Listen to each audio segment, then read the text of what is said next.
Vizag steel ప్లాంట్కి సంబంధించినటువంటి ఉదంతం ఏదైతే ఉందో అక్కడికి వెళ్ళినటువంటి నారా లోకేష్ గారు చేసినటువంటి వ్యాఖ్యల పట్ల ఇవాళ రాష్ట్ర వ్యాప్తంగా విమర్శలు వెల్లువెత్తుతున్నాయి.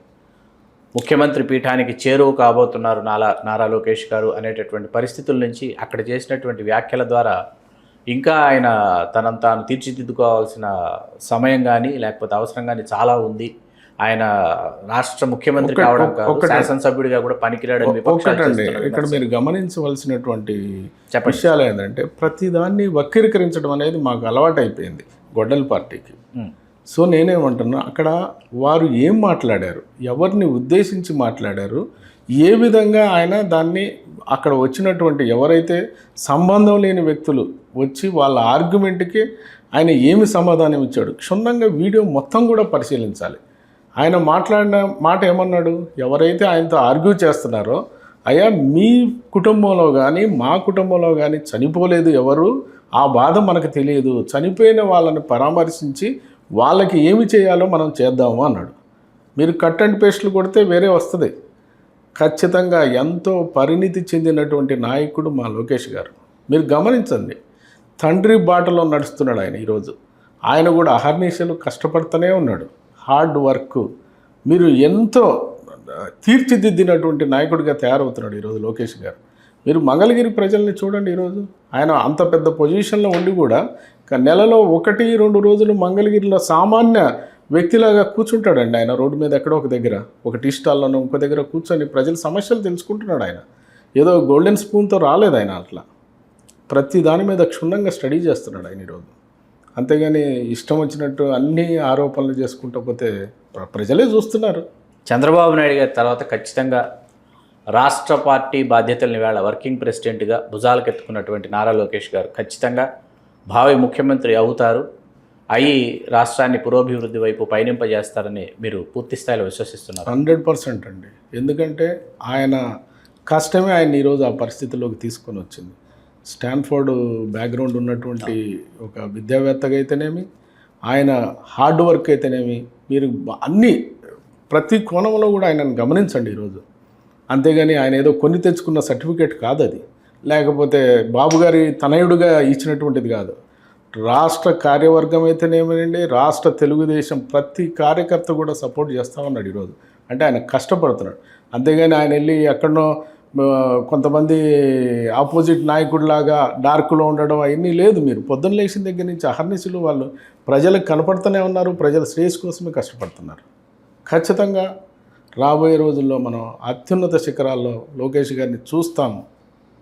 నరసింహారావు గారు, you are from Rayalaseema, I am from Rayalaseema, same soil. You are from Kurnool, I am from Chittoor, end of the Andhra Pradesh. మా అత్తవారి ఇల్లు కర్నూలు జిల్లా అనుకోండి. రాయలసీమ, నెల్లూరు, ప్రకాశం ఈ 6 జిల్లాలని ఒక గ్రేటర్ రాయలసీమగా మనం భావిస్తాం. ఈ 6 జిల్లాలకి సంబంధించి ఒక చెన్నంశెట్టి రామచంద్రయ్య గారు మినహాయిస్తే మీ సామాజిక వర్గానికి సంబంధించి, బలిజ సామాజిక వర్గానికి సంబంధించి అంతకుముందు కానీ ఆ తర్వాత కానీ ఏ ఒక్కరూ రాజ్యసభకి నామినేట్ కాలేదు. మొన్నటికి మొన్న నామినేట్ చేసినటువంటి 4 స్థానాలు ఏవైతే ఉన్నాయో, ఒకటి జనసేనకు విడిచిపెడితే మిగతా 3 స్థానాలలో ఒక దశలో రాయలసీమకి ప్రాధాన్యత ఇవ్వాలనేటటువంటి చర్చ ప్రాథమికంగా వచ్చిందని విశ్వసనీయ వర్గాల ద్వారా నాకు తెలిసింది. ఆ పేర్లలో మీ పేరు కూడా ఒకసారి ఒక దశలో చర్చల్లో పరిశీలనలోకి వచ్చిన తర్వాత అది వీగిపోయింది. ఏది జరిగింది? అది నా అవగాహనకైతే రాలేదండి. ఏదన్నా అటువంటి విషయం ఖచ్చితంగా ఉంటే మా నారా చంద్రబాబు నాయుడు గారు కానీ లోకేష్ గారు కానీ ఖచ్చితంగా పిలిచి వారు చర్చించడం జరిగింది. అటువంటిది ఏమి జరగలేదు. రాబోయే రోజుల్లో ఖచ్చితంగా మేము ఆ దిశగా పనిచేస్తాము. క్రితంలో బలిజలకి ప్రాధాన్యత రామారావు గారు ఉన్నప్పుడు ఉంది. ఇప్పుడు కూడా బలిజలు 70-75% బలిజలు తెలుగుదేశంతోనే ఉన్నారు.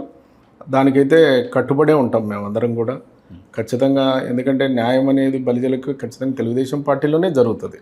మీరు ఇందాక మనం మాట్లాడుకుంటున్నప్పుడు ఉమ్మడి కర్నూలు జిల్లా గురించి మాట్లాడుతున్నప్పుడు సామాజిక సమీకరణలలో భాగంగా రెడ్డి సామాజిక వర్గానికి నంద్యాల లోక్సభ కేటాయించాల్సి రావడంతో బైరెడ్డి శబరి గారిని పార్టీలోకి స్వాగతించి వారికి అవకాశం ఇవ్వడం జరిగింది అని అన్నారు.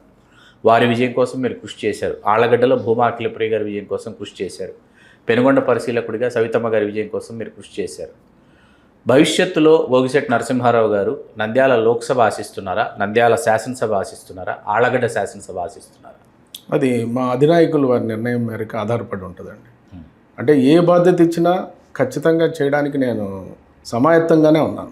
అంటే సామాజిక సమీకరణలను మీరు అన్నారు కాబట్టి ఉమ్మడి కర్నూలు జిల్లాని మనం ఒకసారి పరిశీలించి చూస్తే రెడ్డి సామాజిక వర్గంతో పాటు అక్కడ మనకు వాల్మీకులు కనిపిస్తారు, కురుబలు కనిపిస్తారు, అట్లాగే కలుగిత సామాజిక వర్గం వాళ్ళు కనిపిస్తారు. అలాగే ముస్లిం మైనార్టీలు కర్నూలు నగరంలో ఎంత విస్తారంగా ఉన్నారో మీకు తెలుసు, నాకు తెలుసు.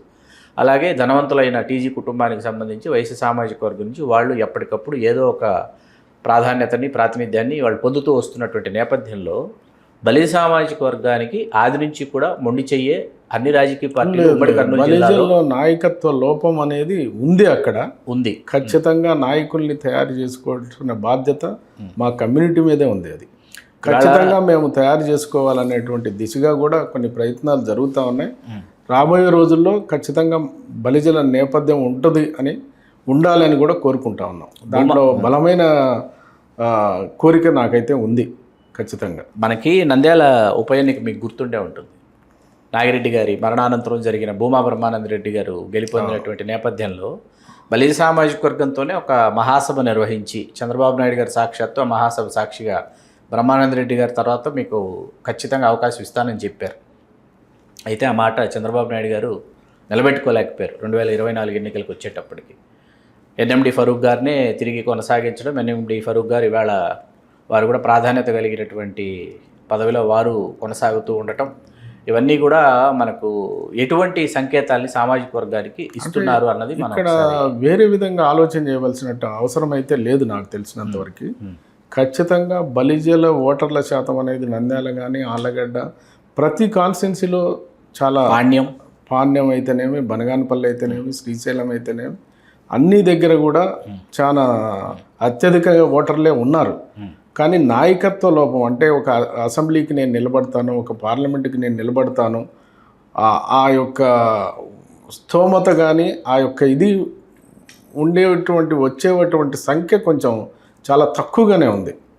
అది గమనించి ఈసారి రాబోయే ఎలక్షన్లో ఖచ్చితంగా డీలిమిటేషన్ కూడా వస్తూ ఉంది కాబట్టి నియోజకవర్గాల పెంపు ఖచ్చితంగా జరిగితే ఈసారి బలిజలకి నేపథ్యం ఉండాలి అనేటువంటి నినాదంతో మాలో మేము చర్చించుకొని మా పెద్దలు ఎవరైతే ఉన్నారో వాళ్ళందరితో కూడా అందరూ కూడా ఒకరికొకరు అందరూ కూడా సంఘీభావం తెలియజేసుకొని అందరూ కలిసికట్టుగా ఈసారి మా యొక్క ప్రాతినిధ్యం కోసం అయితే పోరాడతాం.